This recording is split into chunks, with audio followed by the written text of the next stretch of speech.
विद्यार्थी मित्रांनो, MPSC police भरती, तलाठी आणि एसएससी परीक्षेची तयारी करत असाल तर आजच्या या 5 चालू घडामोडी नक्की लक्षात ठेवा. चला सुरुवात करूया पहिल्या बातमीपासून. नवी दिल्ली येथे झालेल्या ब्रिक्स पर्यावरण मंत्र्यांच्या बैठकीत ब्रिक्स देशांनी युरोपियन युनियनच्या कार्बन बॉर्डर ऍडजस्टमेंट मेकॅनिझम म्हणजेच CBAM ला विरोध दर्शवला. परीक्षेसाठी नोट करून घ्या. CBAM युरोपियन युनियन ब्रिक्स पर्यावरण मंत्र्यांची बैठक नवी दिल्ली. दुसरी बातमी पहा. राष्ट्रीय क्रीडा पुरस्कार 2025 ची घोषणा 18 ऑगस्ट 2026 रोजी करण्यात आली. यामध्ये 17 खेळाडूंना अर्जुन पुरस्कार देण्यात आला आहे. विशेष म्हणजे यावर्षी मेजर ध्यानचंद खेल रत्न अवॉर्ड यासाठी कोणत्याही खेळाडूंची शिफारस करण्यात आलेली नाही.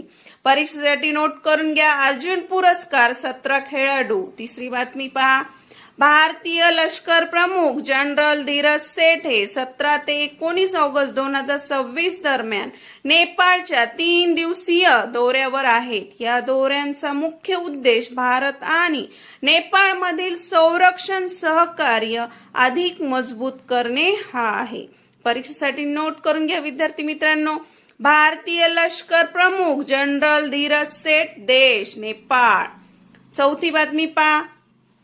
IIT खरगपूर ने IIT जाम 2027 परीक्षेचे वेळापत्रक जाहीर केले आहे.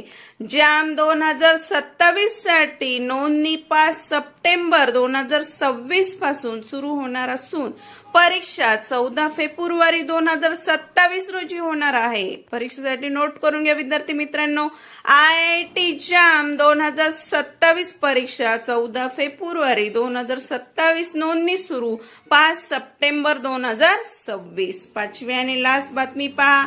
भारतीय हवामान विभाग म्हणजेच IMD ने 19 ऑगस्ट रोजी महाराष्ट्रासह काही राज्यांमध्ये मुसळधार पावसाचा इशारा दिला आहे. परीक्षेसाठी नोट करून घ्या. IMD चे पूर्ण नाव इंडिया मेटिऑरोलॉजिकल डिपार्टमेंट, मराठीत म्हणतात भारतीय हवामान विभाग. विद्यार्थी मित्रांनो, चला आता आजच्या 5 बातम्यांची झटपट उजळणी करूया. नंबर 1, ब्रिक्स CBAM ला विरोध. 2, राष्ट्रीय क्रीडा पुरस्कार 17 अर्जुन पुरस्कार. 3, लष्कर प्रमुख जनरल धीरज सेठ नेपाळ दौरा. 4, IIT जाम 2027 14 फेब्रुवारी 2027. 5, पावसाचा इशारा IMD. आता सांगा या 5 पैकी